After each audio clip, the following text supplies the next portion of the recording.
오늘 주신 하나님의 말씀은 요한복음 11장 25절에서 27절입니다.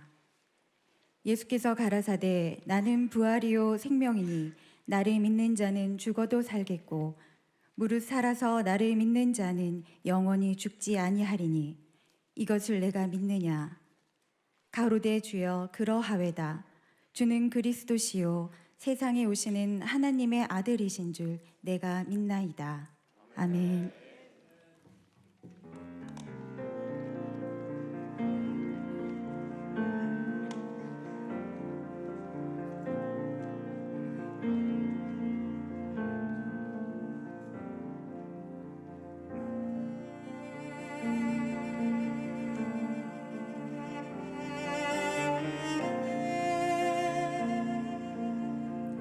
주 하나님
전국의 극동방송을 애청하는 청취자 여러분, 오늘 이 방송은 극동방송을 통해서 전국에 방영이 되는데 하나님께서 수원, 원천, 침례교회, 일부인 안디옥 교회 예배 실황을 여러분들 앞에 보내드리고 있습니다. 우리 성도들이 지금 애청하는 여러분들 앞에 크게 인사드릴 테니까 한번 인사 받아주시기 바랍니다. 할렐루야! 부활절을 축하합니다. 예수님께서 분명히 말씀하시기를 나는 부활이요 생명이니 나를 믿는 자는 죽어도 살겠고 살아서 나를 믿는 자는 영원히 죽지 아니하리라. 믿으시면 아멘 하시기 바랍니다. 이렇게 사망의 권세를 이기시고 부활하신 예수님은 도대체 어떠한 분위기에 이러한 말씀을 하실 수가 있었겠나?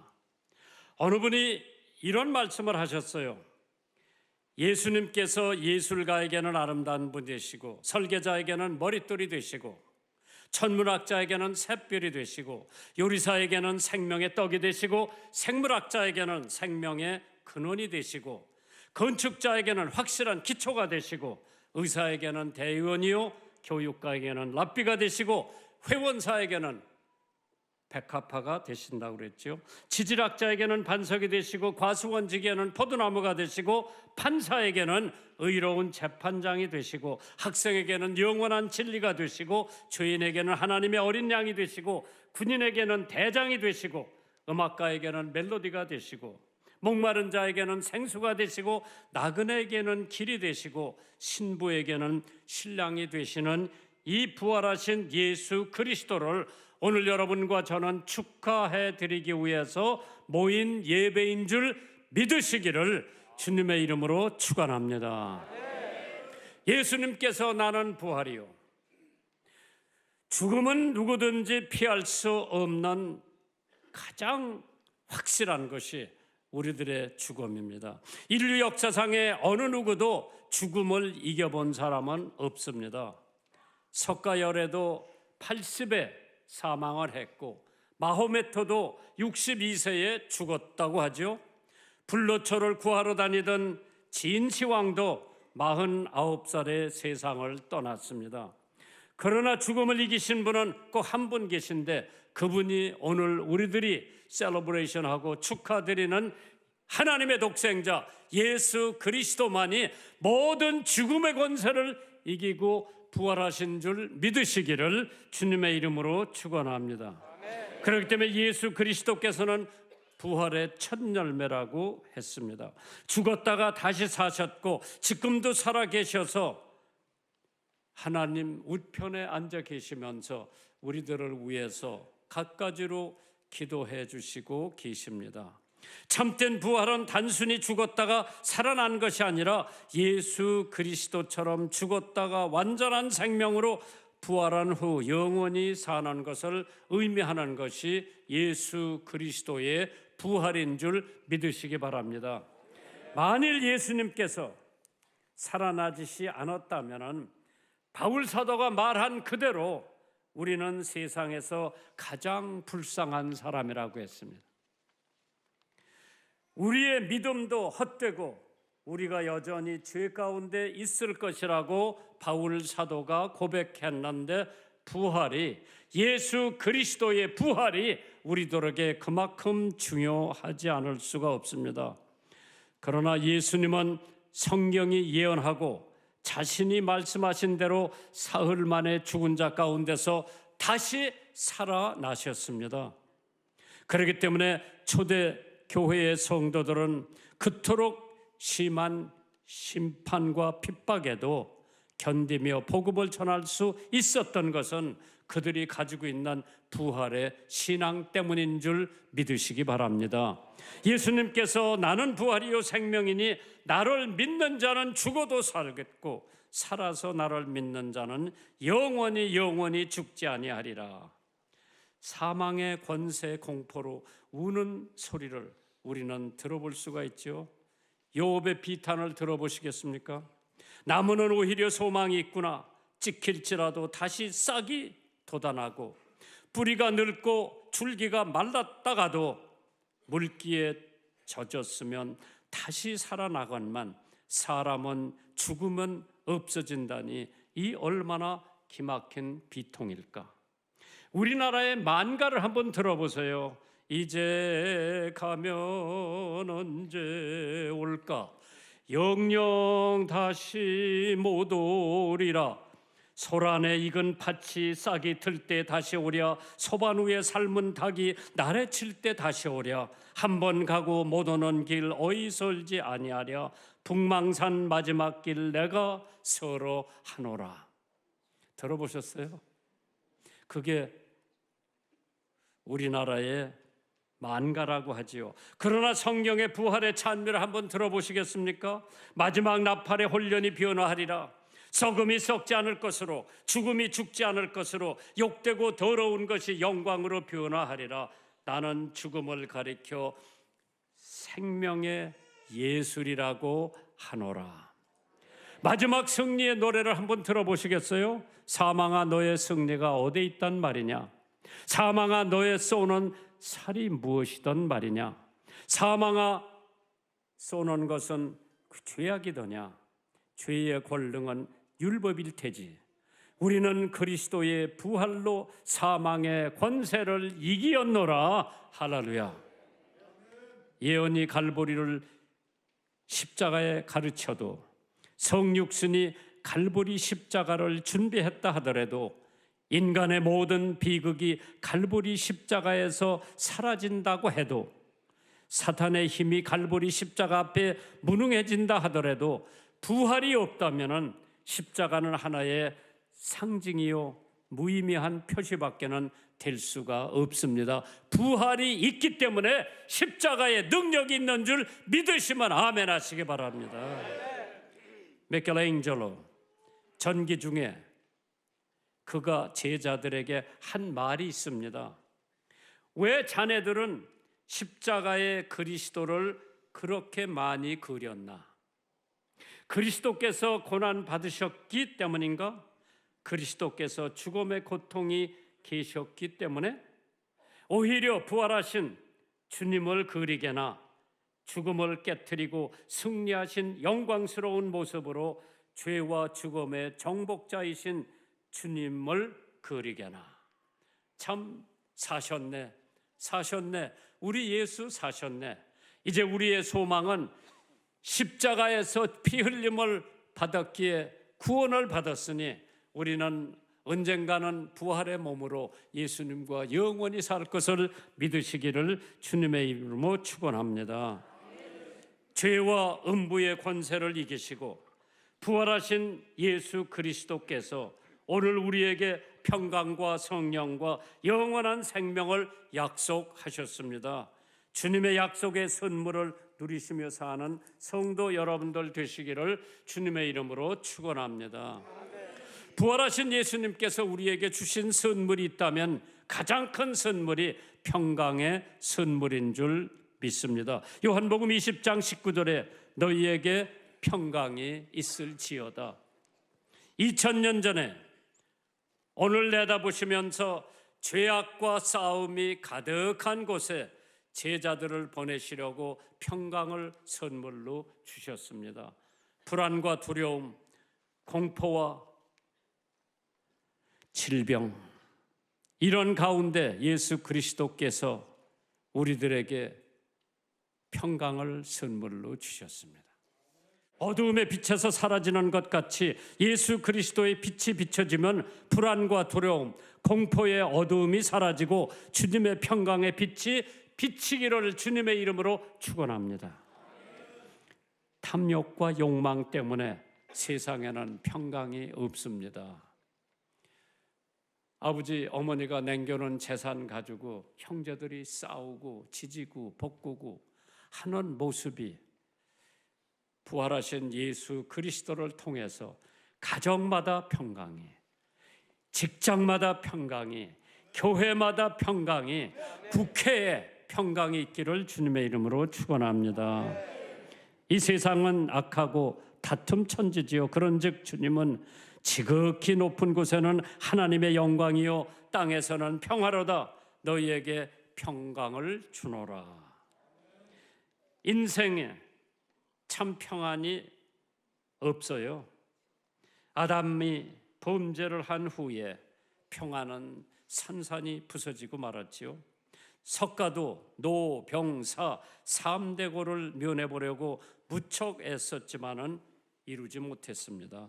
그러나 예수 그리스도께서 부활하시면서 죽음의 권세를 이기시고 모든 눈물을 그 눈에서 씻기시며 다시는 사망이 없고 애통하는 것이나 곡하는 것이나 아픈 것이 다시는 있지 않겠다고 말씀하셨습니다.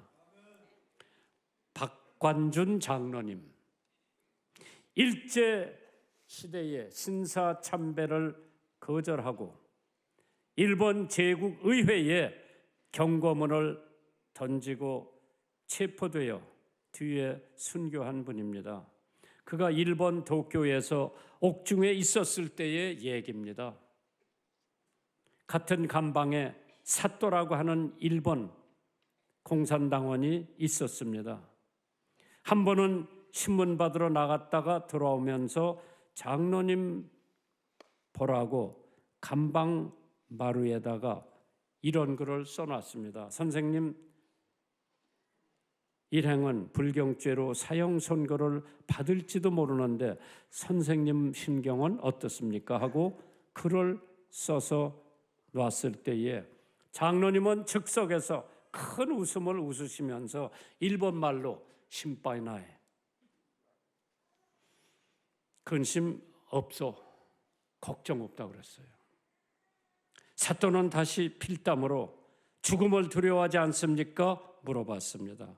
장로님께서 다시 예수 그리스도가 내게 있어, 나는 죽음을 두려워하지 않소. 그러면서 근심 없다는 것을 알려줬다고 했죠. 이에 놀라운 사또라고 하는 공산당원은 비로소 고개를 끄덕끄덕하면서 실로 그리스도를 소유한 성도에게는 세상에 흉내낼 수 없는 참된 평안이 그 마음속에 깃들이고 있다고 고백을 합니다.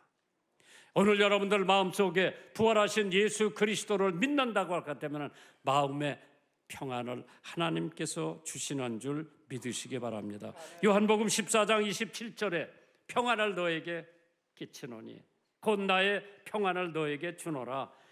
내가 너에게 주는 것은 이 세상이 주는 것 같지 아니하니라. 너희는 마음에 근심도 말고 두려워하지도 말라고 했습니다. 부활 신앙을 가지고 있는 사람이 왜 죽음에 대한 불안과 공포? 오늘 여기 저보다 나이 많으신 권사님 오셨어.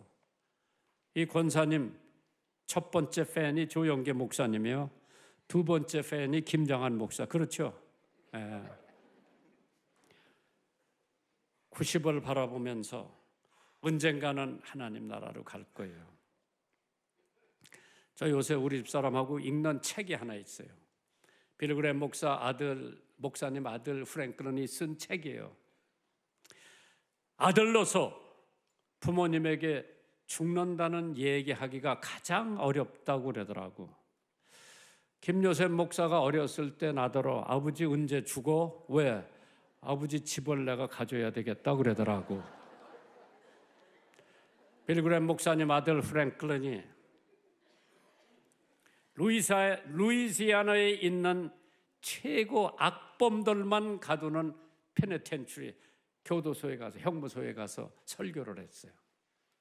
거기서 그 죄수들이 뭘 하는고 하니 소나무 박송을 켜가지고 관을 만들어, 관. 그때 빌그램 목사 아드님이 자기 아버지 어머니 언제가 돌아가실 것 같으니까 관 2개를 주문을 했어. 집에 와서 자기 어머니가 거의 돌아가실 무렵에 엄마, 제가 어머니한테 선물 하나 샀어요 그러더라고. 엄마가 기분이 좋아서 무슨 선물 샀어? 어머니 관을 하나 샀어요. 어머니가 신기해서 관을 샀다니까 어디서 샀어 물어봤어요. 사형범들이 있는 거기에 사람들이 만들어 놓은 소나무로 박성으로 만들어 놓은 관 2개를 샀습니다.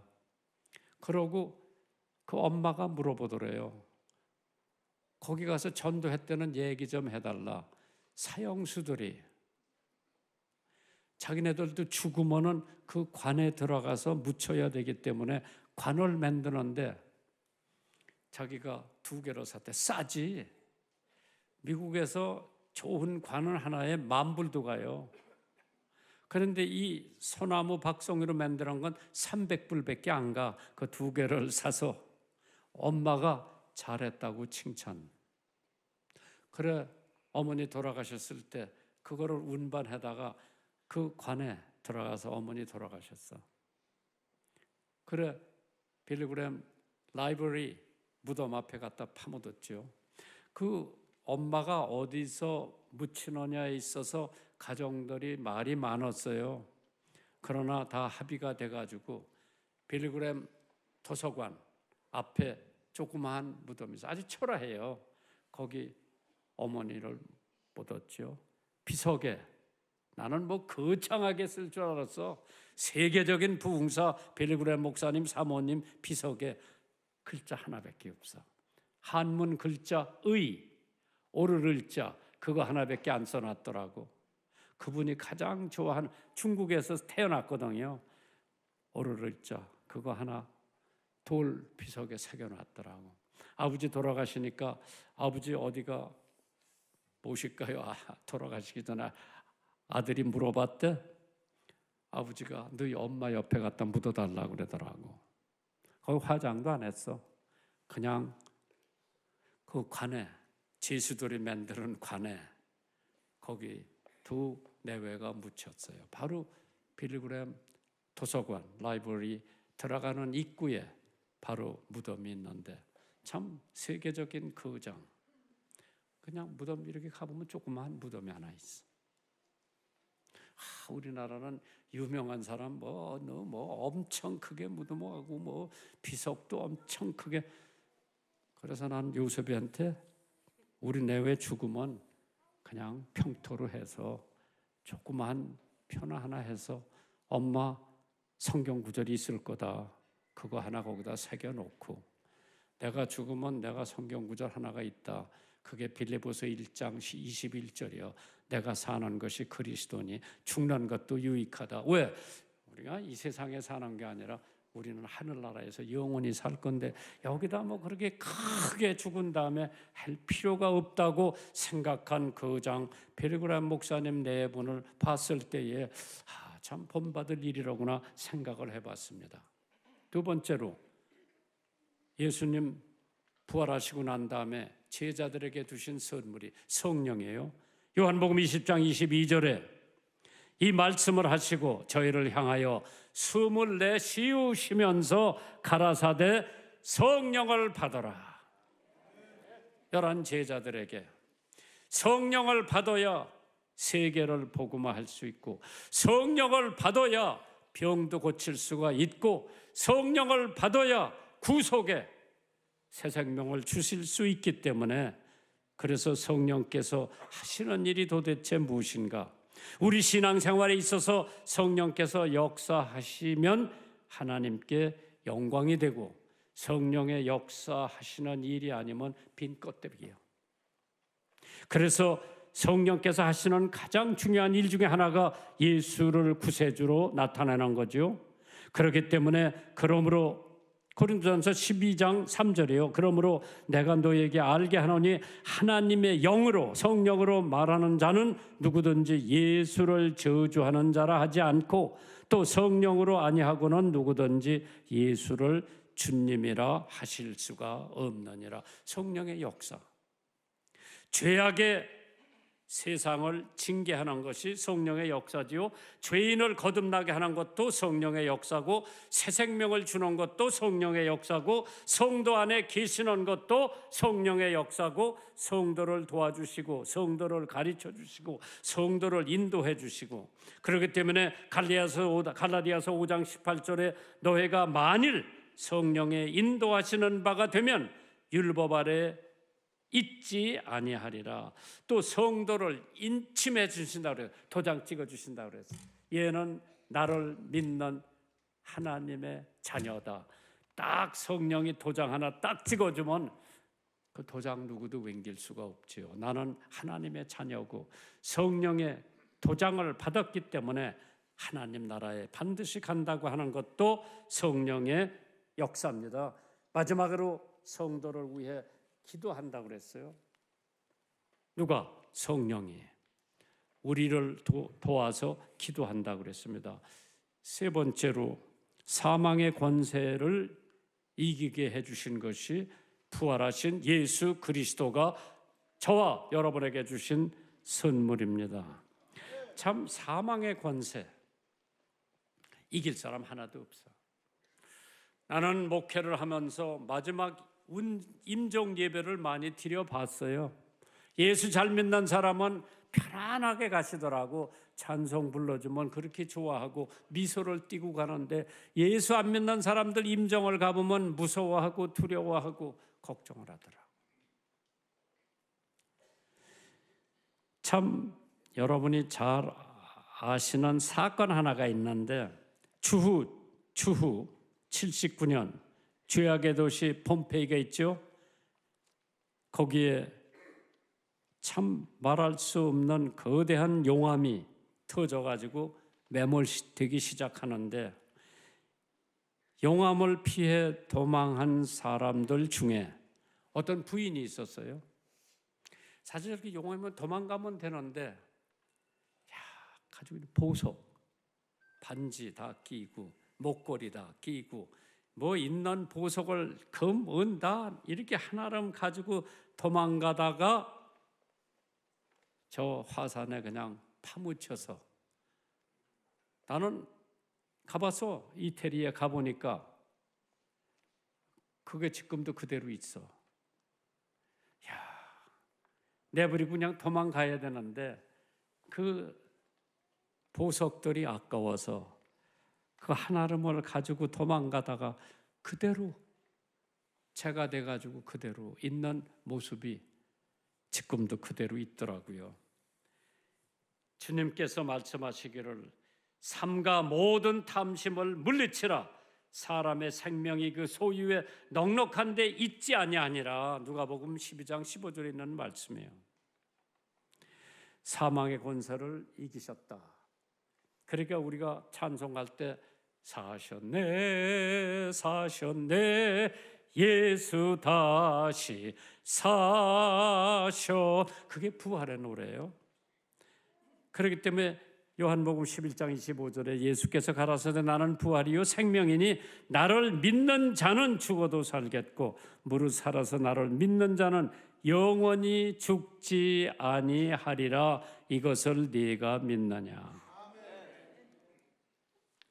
마태복음 24장 44절 이러므로 너희도 예비하고 있으라.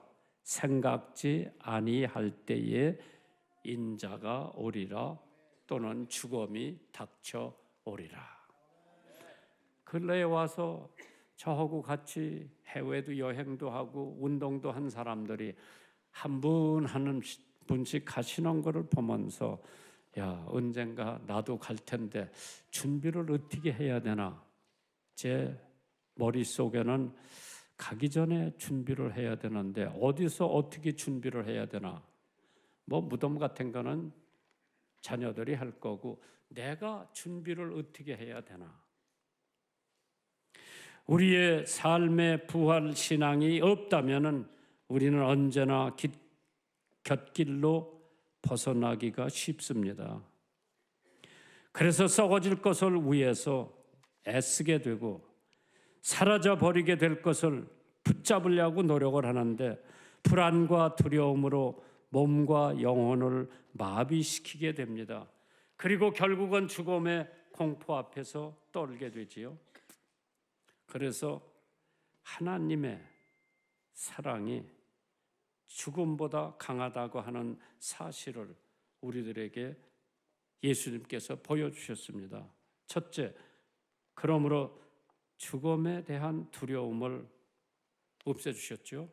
모든 사람들을 죽음에 대한 두려움을 갖고 있지만은 그러나 예수를 영접한 사람들, 영생을 준비하며 사는 사람들은 죽음을 두려워하기보다는 마음의 평안을 갖게 됩니다. 사실 우리가 여러 가지로 봤을 때에 참 죽음을 두려워하는 사람들 가운데에 얼마나 비참한가. 그래서 불란서의 유명한 철학가 사르트라고 하는 사람이 있어요. 그의 말로가 그렇게도 비참했던 이유는 사르트리에게는 돌아갈 고향이 없었기 때문이라고 합니다. 자유, 또 글도 많이 쓴 사람인데 죽을 때 그렇게 괴로워하면서 세상을 떠났다고 하는데, 신문 기자들이 샤르트가 죽은 다음에 정말 많은 기사를 실렸는데 사르트에게는 돌아갈 고향이 없었기 때문에 두려워했다고 그러죠. 그러나 바네퍼 같은 사람은 세계대전 중에 독일의 수용소에서 나치에게 항거하다가 죽음을 맞이했죠. 그가 마지막 감옥소에서 죽음으로 갈 때에 동지들에게 인사를 이렇게 했다고 그랬죠. 동지 여러분, 이제 나에게는 죽음이 왔습니다. 그러나 기억하십시오. 이것은 마지막이 아니고 시작입니다. 주님께서 나를 위해 예비하신 아버지의 집에서 만날 때까지 여러분 안녕히 계십시오. 그게 버네퍼 목사가 한 얘기지요. 불란서의 유명한 철학자, 그냥 죽음에 부들부들 떨고 있었는데 그래도 버네퍼 같은 사람은 죽음에 대한 불안과 공포가 없었습니다. 히브리서 11장 16절에 저희가 이제는 더 나은 본향을 사모하니 곧 하늘에 있는 것이라. 그러므로 하나님이 저의 하나님이라 일컬음을 받으심을 부러워 아니하시고 저희를 위하여 한 성을 예비했다고 그랬어요. 우리 어린이 합창단이 해외에 가서 가장 교포들에게 불러주는 노래가 나의 살던 고향. 부르면은 눈물 안 흘리는 사람이 거의 없더라고요. 왜? 모든 사람은 고향이 있는 거예요. 그러나 우리 예수 믿고 부활의 신앙을 가진 사람들은 우리의 본향은 하늘나라예요. 거기를 사모하고 거기를 그리워하면서 거기 가기를 고대하는 성도 여러분들 되시기를 주님의 이름으로 축원합니다. 불란서의 철학자 콩트와 영국의 시인 타마스 칼라일이 어느 날 만나서 대화를 나누었습니다. 먼저 철학자 콩트가 의기양양하게 나는 지금서부터 기독교를 대신할 수 있는 완전한 종교를 창설하기 위해 구상하는 중에 있습니다. 그 새로운 종교는 기독교가 내세우는 유치한 신비적인 얘기들은 다 배제할 것이니 완벽하고 분명한 것이 될 것이라고 자신만만하게 얘기를 하더랍니다. 그때 이 말을 듣고 있던 칼라일이 대답하기를 새로운 종교를 만든다니 좋은 일입니다. 그러나 그 전에 당신이 꼭 할 일이 있습니다. 그것은 예수님처럼 당신도 죽었다가 3일 만에 다시 살아나야 할 것입니다. 그래야 당신이 만들고자 하는 종교가 생명 있는 종교가 될 것이라고 대답을 했습니다. 기독교는 인간이 만들 수 있는 종교가 아닙니다. 오직 하나님의 독생자 예수 그리스도만이 만들 수 있는 종교가 기독교예요.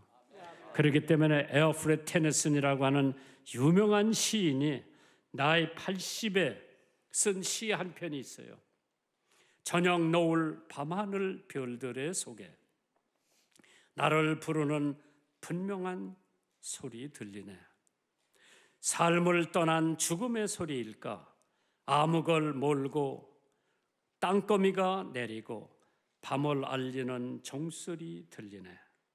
폭풍이 나를 밀어내요. 인생의 끝까지 밀려 날지라도 죽음의 장벽 넘을 때에 나의 안내자 주님과 얼굴과 얼굴을 맞대고 만나리.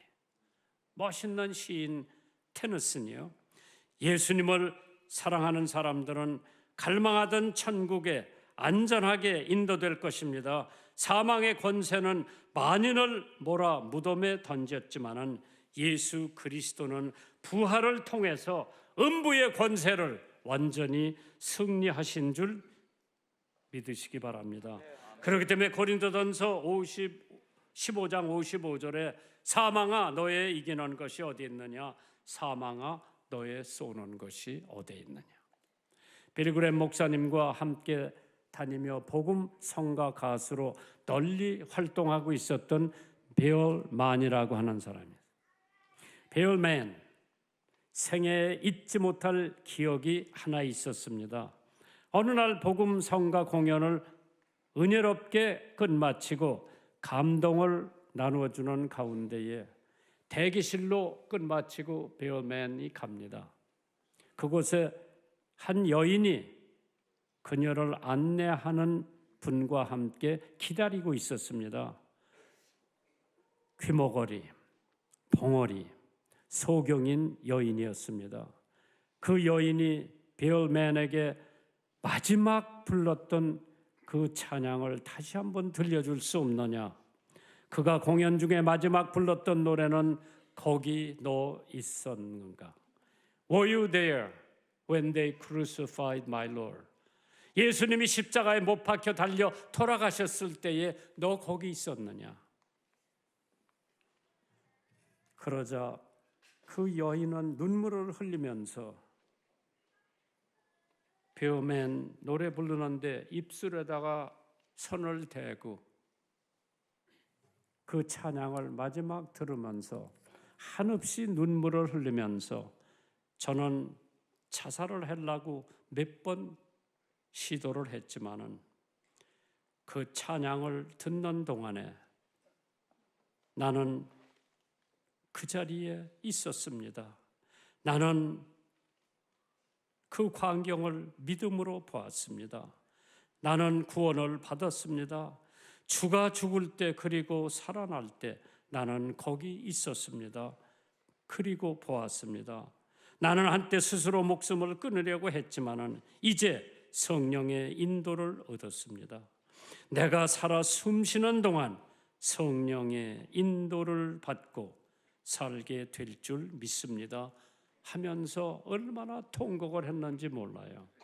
그래서 베어맨이 불렀던 그 노래, 오늘 부활절 예배를 마지막으로 하면서 함석헌 교수께서 너 거기 있었느냐 불러주실 때 마음에 큰 은혜가 되기를 주님의 이름으로 축원합니다.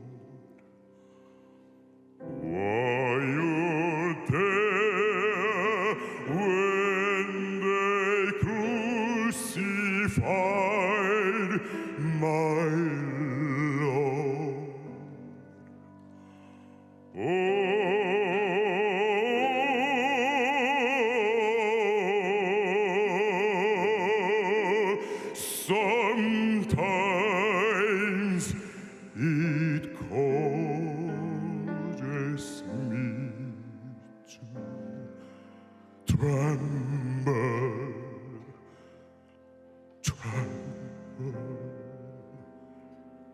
tremble.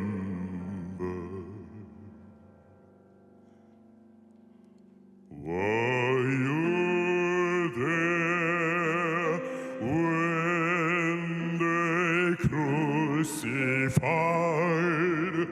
my Lord?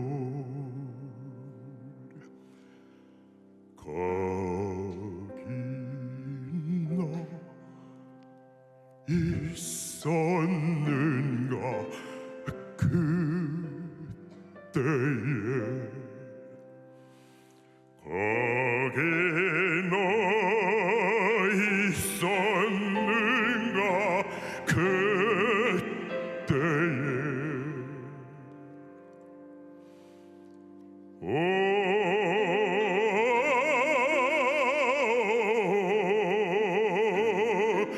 때로 그 일로 나를 떨려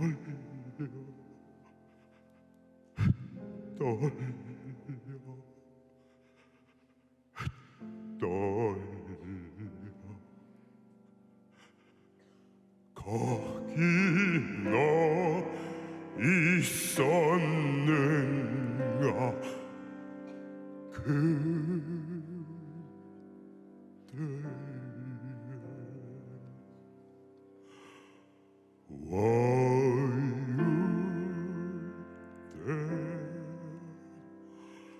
when they crucified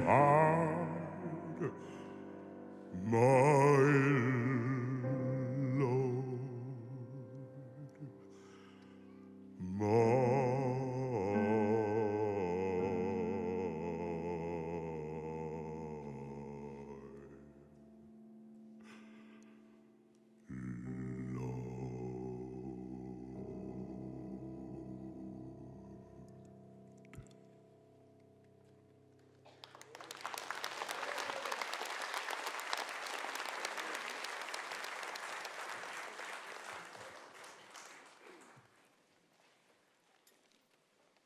거룩하신 하나님 아버지, 사망 권세에 이기시고 승리하신 부활의 주님을 찬양 드립니다.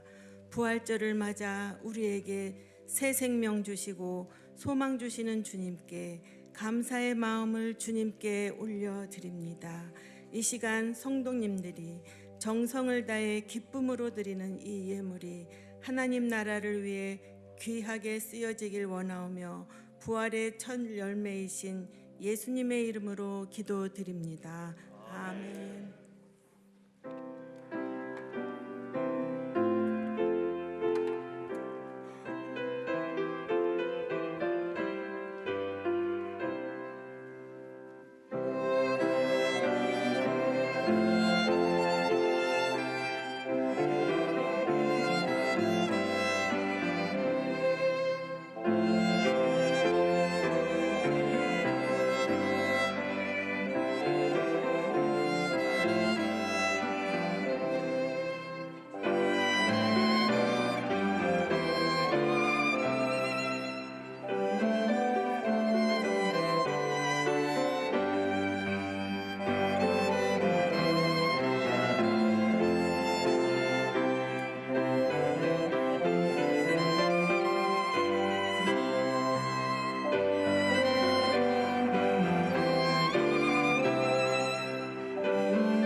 우리의 부활이요 생명이신 예수 그리스도의 지극하신 은혜와 하나님 아버지의 무한하신 사랑과 성령님의 교통하심과 인도하심이 우리 모여서 부활절 예배를 드린 모든 성도들과 그 가족들과 이 나라 이민족 위에 지금부터 영원까지 함께하여 주시기를 간절히 축원하옵나이다.